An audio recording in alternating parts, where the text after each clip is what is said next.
Baik, Assalamualaikum warahmatullahi wabarakatuh. Perkenalkan, saya Anissa Oktavia dari kelas 1C D3 Teknik Elektronika Politeknik Negeri Padang. Di sini saya akan mempresentasikan hasil makalah agama saya, yaitu cara bersuci taharah menurut Rasulullah. Baiklah, kita langsung saja masuk kepada materi. Bersuci, pengertian bersuci. Bahasa Arab al-taharah merupakan bagian dari prosesi ibadah umat Islam yang bermakna menyucikan diri yang mencakup secara lahir atau batin. Bersuci hukumnya wajib bagi seorang muslim yang akan melaksanakan salat. Jenis najis dan cara menyucikannya. 1. Najis mukhalazah atau najis berat. Dicuci dengan 7 basuhan setelah menghilangkan airnya atau bentuk najisnya menggunakan air ataupun air yang dicampurkan dengan tanah. 2. Najis mukhafafah atau najis ringan. Dicuci dengan mengaliri air pada najisnya dan hilang airnya atau bentuk najisnya, atau cukup dengan memercikkan air ke bagian tubuh atau badan yang terkena najis. 3. Najis mutawassihah atau najis sedang.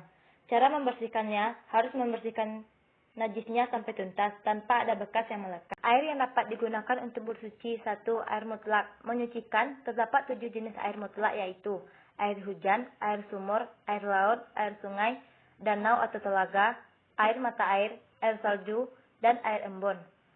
Dan 2. Air yang suci tetapi tidak dapat mensucikan, yaitu air yang halal untuk diminum tetapi tidak dapat digunakan untuk bersuci seperti air teh, kopi, sirup, air kelapa, dan lain-lain. 3. Air musyammas, yaitu air yang terjemur oleh matahari dalam bejana selain emas dan perak. Air ini makruh untuk digunakan bersuci. 4. Air mustakmal, yaitu air yang telah digunakan untuk bersuci. Air ini tidak boleh digunakan untuk bersuci walaupun tidak berubah rasa, bau, maupun warnanya. 5. Air muntanajis, yaitu air yang sudah terkena najis, baik yang sudah berubah rasa, warna, dan baunya, maupun yang tidak berubah dalam jumlah yang sedikit, yaitu kurang dari 2 kublah atau 270 liter menurut ulama kontemporer. Selanjutnya istinja. Pengertian istinja adalah membersihkan najis pada bagian kubul atau dubur dengan cara membersihkannya menggunakan air. Hukum istinja adalah sunnah. Istinja merupakan salah satu perintah Allah Ta'ala. Selanjutnya hikmah. Hikmah istinja adalah 1. Menyucikan diri dan menghilangkan najis dari badan. 2. Menjaga kebersihan sehingga terhindar dari berbagai penyebab penyakit. Syarat benda untuk istinja. 1. Benda tersebut harus bersih dan tidak tercampur dengan najis. 2. Benda tersebut halal digunakan ketika beristikmar. 3.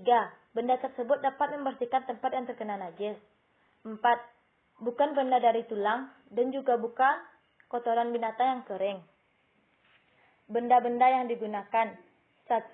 Benda yang boleh digunakan ketika beristikmar ialah batu, tisu, daun, kayu, atau kain.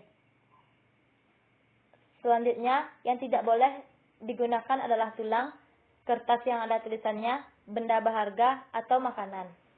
Langkah-langkah beristinja bagi laki-laki yaitu 1. Setelah buang air kecil, disunahkan untuk berdaham beberapa kali. Selanjutnya, urut kemaluan dari pangkal ke ujung batang bagian bawah beberapa kali hingga tidak ada lagi air kencing. Setelah yakin tidak ada air lagi, air yang tersisa, basuhlah dengan air.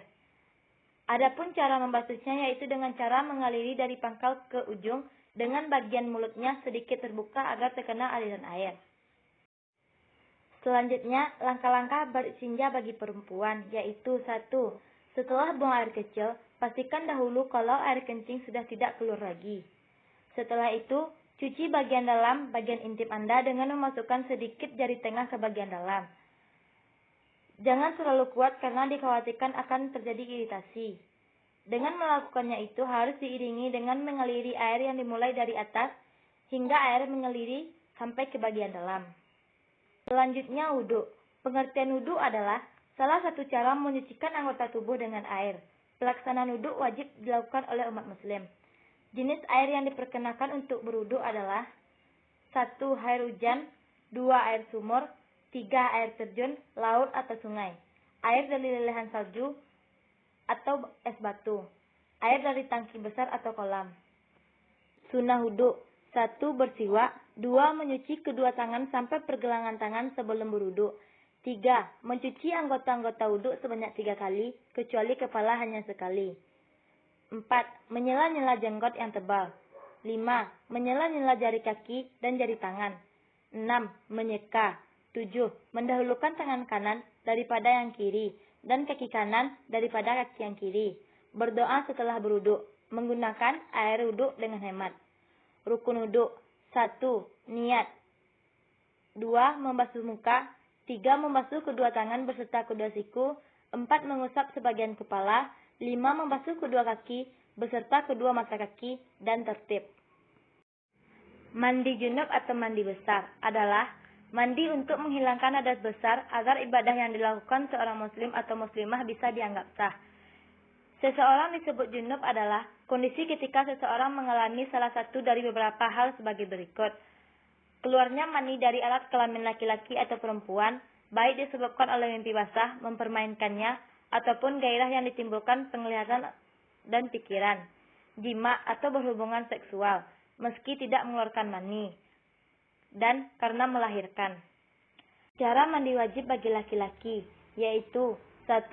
Ambil air di kamar mandi, lalu basuh tangan 3 kali. Bersihkan najis atau kotoran yang menempel pada tubuh. Selanjutnya berwudhu. Setelah itu, guyur kepala hingga 3 kali pakai air bersamaan dengan mengucapkan niat. Siram seluruh anggota badan bagian kanan hingga 3 kali dan badan bagian kiri sebanyak 3 kali. Gosok seluruh tubuh 3 kali, baik bagian depan ataupun belakang. Pastikan air membasuh ke seluruh bagian kulit. Selanjutnya, menyela rambut, bulu tebal serta jenggot agar kulit terbasuh air. Yang terakhir, jika menyentuh kemaluan saat mandi, berwudhu kembali di akhir mandi.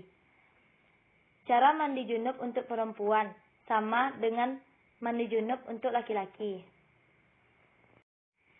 Selanjutnya taharah. Pengertian taharah adalah taharah menurut bahasa artinya bersuci atau bersih. Menurut istilah adalah bersuci dari hadas, baik hadas besar ataupun hadas kecil, dan bersuci dari najis yang meliputi badan, pakaian, tempat, dan benda-benda yang terbawa di badan.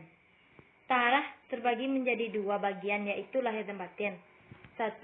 Taharah lahir adalah taharah atau suci dari najis hadas yang dapat menghilang dicuci dengan air mutlak, atau suci menyucikan dengan wudhu, mandi, dan tayamum. Selanjutnya taharah batin adalah membersihkan jiwa dari pengaruh-pengaruh dosa dan maksiat seperti dengki, iri, penipu, sombong, ujub, dan riya. Tujuan taharah dalam kehidupan sehari-hari adalah 1. Menghilangkan hadas dan najis. 2. Beribadah menghadap Allah. 3. Meraih cinta Allah. 4. Mendorong manusia untuk bersyukur. Manfaat taharah adalah 1. Membersihkan badan, pakaian, dan tempat dari najis dan hadas ketika hendak melaksanakan sesuatu ibadah. Baik, hanya itu yang dapat saya tampilkan. Kalau ada salah dan janggal, saya mohon maaf. Wassalamualaikum warahmatullahi wabarakatuh.